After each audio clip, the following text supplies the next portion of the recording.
Today we're going to be talking about randomized block experiments. These are sometimes called randomized block design, and this is a way of conducting experiments so that our subjects are divided into blocks in order to reduce variability and provide better estimates of the real number we are trying to achieve. And the reason why we have to do this is because of nuisance factors. These are random variables that, if we don't account for, can skew our results. Thus, we block nuisance factors in order to achieve better data. Each nuisance factor will be placed into its own block.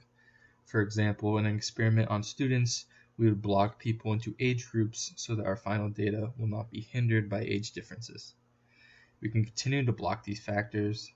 To continue the student example, we can block each age group by gender, and then block each gender group by height, so that these factors do not skew our data that we receive, and that only our factor of interest is free to vary. This is sometimes hard because we do not know all the factors that can change our data. There are some factors in the student case, such as financial stability, the way they were raised, their mental health, their physical health, things of that nature, that can skew our data, but we may not be aware that these factors are there, and the way we get rid of that is randomizing.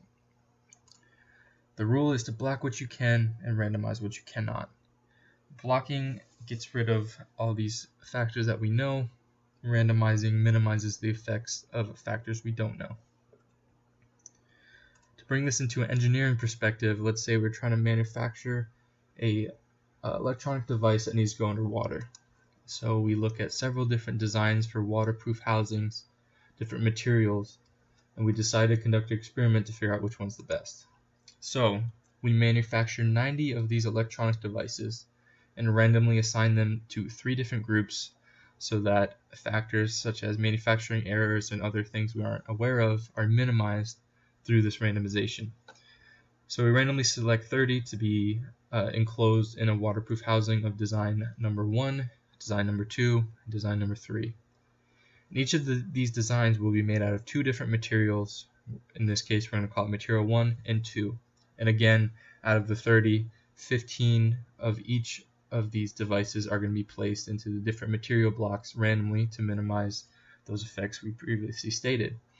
And then we continue our experiment. We test material 1 design 1, material 2 design 1 further on, and we get our results, and we compare between each block, and at the end we compare across all blocks. We might find that design 1 material 1 is the best, but that is up to the type of experiment you do, and here are my sources.